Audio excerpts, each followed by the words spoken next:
Bore da. Bore da I chi gyd. Good morning.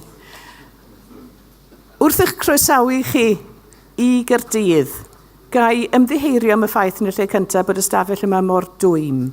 I ni yn trial oeri'r stafell, ond mae yn dwym ar hyn o bryd am yn eitha llawn.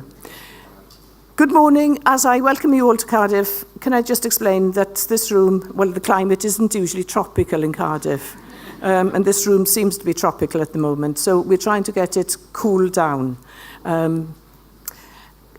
Can I also explain in English that the conference will be in English and Welsh? Translation of the Welsh presentations into English. Can I ask those that are using headphones, can I check in the first instance that everybody that requires headphones has those headphones for the translation? No. Right. Hands up those who don't have translation headsets. We'll get that sorted.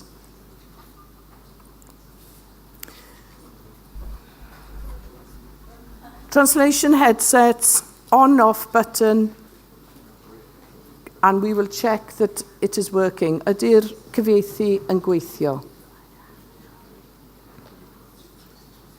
Pawb yn hapus? Iawn, gwych. Ga'ch croesawu chi yn ffurfiol I 4 gynhadledd Cymdeithas Comisiynydd Iaith y Byd. Comisiynydd Iaith Rhyngwladol. Mae dyn ni gyfeillion yma o Kosovo, Canada Federal, New Brunswick, Ontario, North West Territories, Canada, Catalonia, Gwlad y Basg, Iwerddon ac wrth gwrs o Gymru. Dyma'r 4 cynhadledd fe gaethon ni ddigwyddiad neithiwr yn dathlu deddfwriaeth ar iaith Gymraeg. Mae heddi'n ddiwrnod gwaith yn llythrennol. I ni'n edrych ar her sydd yn challenge I ni gyd, lle bynnag I ni, mewn gwledydd lle mae ieithoedd lleiafrifol, sef creu gweithlu y dyfodol.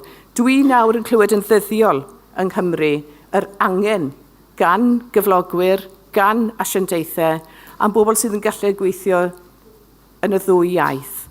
Dyw hwnna ddim yn unigryw I ni yng Nghymru.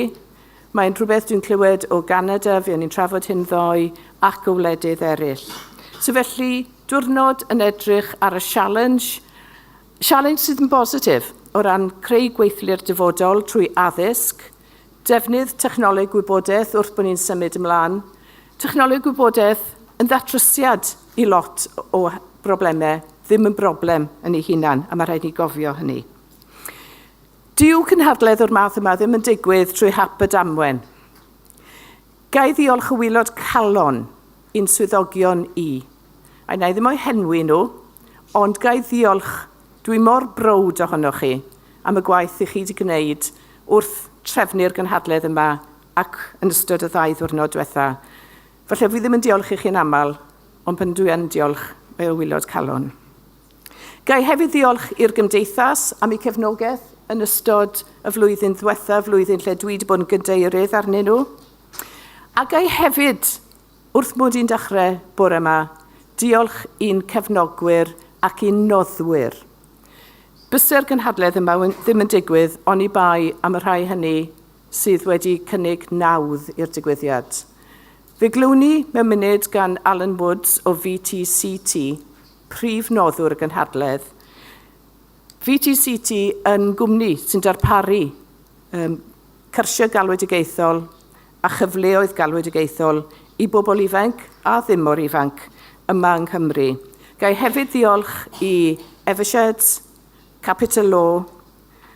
Gai hefyd diolch I agored Cymru. I rhai hynny ohonoch chi sydd yn mynychu heddi ac angen tystysgrif I brofi eich bod chi wedi bod yma. Mae agored Cymru wedi cymhwyso y digwyddiad yma ac fe gewch chi tystysgrif ar ddiwedd hynny.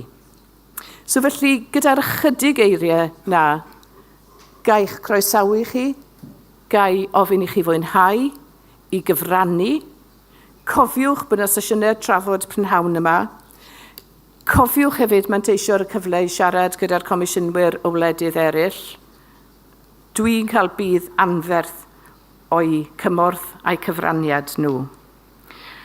Gai nawr croesawu Alan Woods o VTCT, ein prif noddwr i ddweud ychydig o eiriau.